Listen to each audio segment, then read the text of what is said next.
36 जिल्हे, 36 बातम्या. News G9 Maharashtra. उत्तर तुमच्या प्रश्नांची.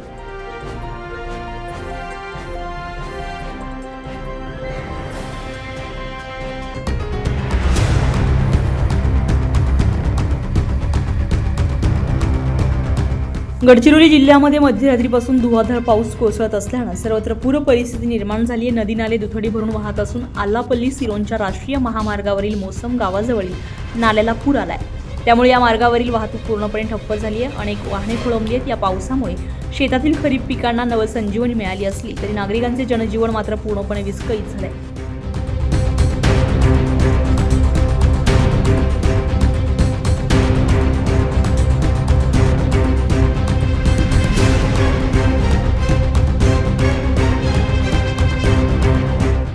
परिस्थितीचं गांभीर्य लक्षात घेऊन प्रशासनानं तातडीने जिल्ह्यामध्ये रेड अलर्ट जारी केलाय.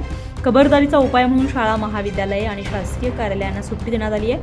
नागरिकांनी अत्यंत महत्त्वाच्या कामाशिवाय घराबाहेर पडू नये आणि पूर आलेल्या रस्ते किंवा पुलांवरून प्रवास करण्याचं धाडस करू नये असं स्पष्ट आवाहन प्रशासनानं केलं आहे.